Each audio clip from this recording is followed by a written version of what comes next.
नमस्कार, मैं हूं अजय भारद्वाज और आप इस समय ग्राउंड मीडिया देख रहे हैं। ग्राउंड से जुड़ी हर खबर आपके सामने लेकर के आते हैं। भाई, बड़ौदा उपचुनाव के अंदर है जो राजनीति का बिगुल है वो बज चुका है।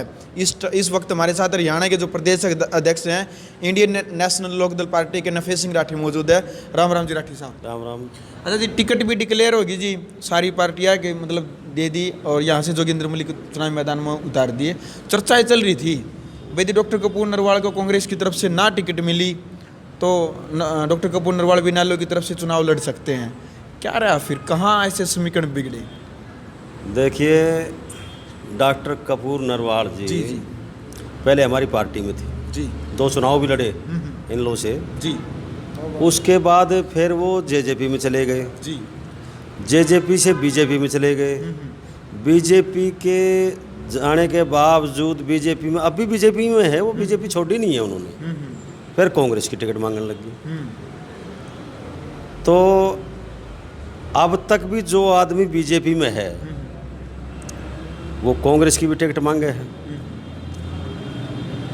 अब कांग्रेस वालों ने टिकट दी नहीं। बिल्कुल। तो हमारी पार्टी का ये सदा से सिद्धांत रहा है कि छोटे से छोटे कार्यकर्ता का भी सम्मान है। सुनने में आ रहा है कि अभय सिंह चौटाला ने प्रयास किया था डॉक्टर कपूर नरवाल से बातचीत करने का चुनाव लड़ने के लिए। मेरी नॉलेज में नहीं है कि चौधरी अभय सिंह चौटाला जी से कोई बात हुई होगी जी, मेरी नॉलेज में नहीं है। नहीं है। तो राठी साहब क्या कहना चाहेंगे, क्योंकि अभी तो बिल्कुल समीकरण बनने वाले हैं, लगातार 1-2 दिन के अंदर अंदर बिल्कुल समीकरण बन जाएंगे बड़ौदा उपचुनाव के अंदर। क्या लगता है, पार्टी की पिछली बार लगभग 3 से 4 हज़ार के बीच में जो वोट आई थी, अब की बार वोट प्लस होगा या फिर जीत होगी? देखो, पिछला जो चुनाव था जी, उसके तो समीकरण ही अलग थे। उसके समीकरण इससे बहुत डिफरेंट थे। समीकरण बदलते रहते हैं राजनीति में। अब लोगों ने मूड बना लिया इंडियन नेशनल लोकदल पार्टी को वोट देने का, और उसका कारण ये है कि इस बीजेपी की सरकार ने, केंद्र की सरकार भी बीजेपी की है, इन्होंने जो किसानों के खिलाफ, बल्कि आम आदमी के खिलाफ, किसान मजदूर तो पिस ही गया इसमें, लेकिन आम आदमी को भी बहुत भारी आर्थिक तौर पर नुकसान होगा इस बात का कि जो इन्होंने कृषि संबंधित कानून बनाए हैं।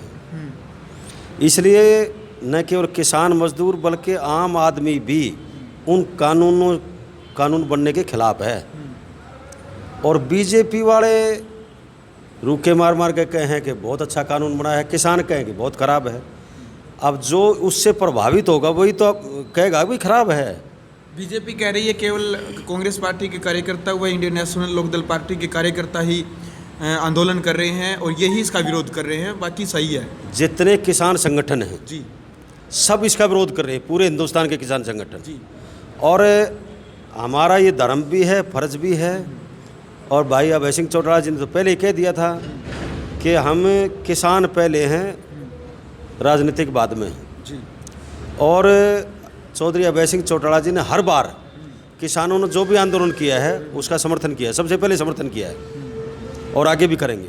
और अब तो इंडियन नेशनल लोकदल पार्टी के हमारे मुखिया चौधरी ओम प्रकाश चौटाला जी ने ऐलान कर दिया कि 20 नवंबर को हरियाणा लेवल का एक बहुत बड़ा जलसा होगा, रैली होगी इन तीनों कानूनों के खिलाफ। जहाँ तक बात चुनाव की है, चुनाव में राजनीतिक समीकरण बदलते बिगड़ते रहे, एक जैसे रहते नहीं हैं। बिल्कुल। जो अभी 1 साल हुआ नहीं है इलेक्शन का, जिस जजपा ने इंडियन नेशनल लोकदल पार्टी को तोड़ने का काम किया, आज वो लोग कहाँ खड़े हैं ये हरियाणा की जनता अच्छी तरह से जानती है। बिल्कुल। वो सारा का सारा vote bank Indian National Lokdal party का था, वापस इंडियन नेशनल लोकदल पार्टी में आ गया। तो कांग्रेस का उम्मीदवार डम्मी है, डम्मी कैंडिडेट दिया है कांग्रेस ने। ऐसे कैसे कह सकते हैं आप, क्योंकि राजनीति के अंदर कांग्रेस पार्टी वाले कह रहे हैं कि लगातार 30-40 साल कांग्रेस की सेवा कर रहा है और एक किसान परिवार के बेटे को टिकट दिया, आप डम्मी कैसे कह सकते हैं? डम्मी मैं इसलिए कह रहा हूँ, क्या वो गरीब परिवार से इसलिए नो डम्मी है? ना, बात गरीब अमीर की नहीं है जी, बात राजनीतिक सोच की और राजनीतिक सूझबूझ की भी है। कौन सी कमी आ राठी साहब ऐसे? मैं ये कह रहा हूँ कि वो इतना संघर्षशील नहीं है। जी, जैसा कैंडिडेट कांग्रेस ने देना चाहिए था, कांग्रेस नहीं दे पाई।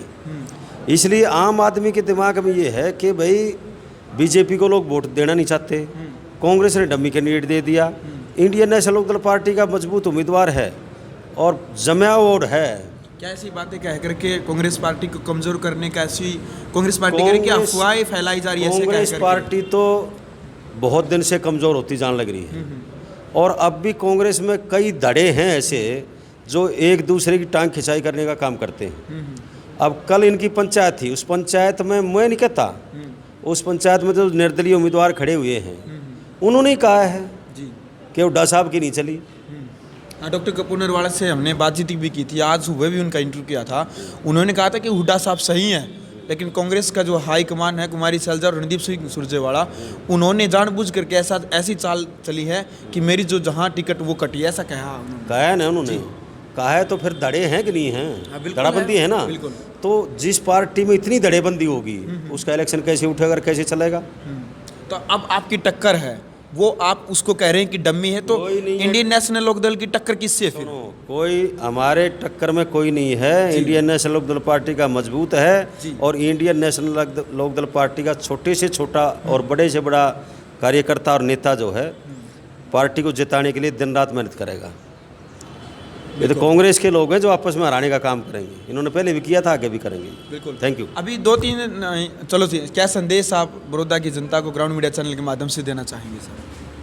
अगर बड़ौदा हलके के लोग जी पूरे एकजुट होकर के बीजेपी का उम्मीदवार और कांग्रेस के उम्मीदवार को हराने का फैसला जो उन्होंने कर रखा है और ज़्यादा जोर लगा करके इनकी ज़मानत जब्त कराएंगे, और वो कराएंगे 3 तारीख को जिस दिन पोलिंग होगी। रिजल्ट जब आएगा तो बड़ौदे की जनता का हम धन्यवाद व्यक्त करेंगे कि उन्होंने एक नए समीकरण तैयार कर दिया हरियाणा में। बिल्कुल, जैसे रिजल्ट आएगा उसके बाद में सरकार की उल्टी गिनती शुरू हो जाएगी। बिल्कुल, ये सरकार गिरेगी, सरकार रुक नहीं सकती। उसका कारण ये है कि जो 3 कानून, कृषि संबंधी कानून केंद्र की सरकार ने बनाए हैं और बीजेपी के लोग जो जिस तरह से मुनादी करते घूम रहे हैं पूरे हरियाणा में, उससे लोग गुस्से में हैं और उस गुस्से का ये परिणाम है कि लोगों ने जजपा और बीजेपी के नेताओं के खिलाफ गांव से बाहर बोर्ड लगा दिए कि गांव में ना घुसो। खट्टर साहब कह चुके हैं कि हमारा गठबंधन बिल्कुल मजबूत है, इस एक सीट से कोई असर पड़ने वाला नहीं है। तो उन्होंने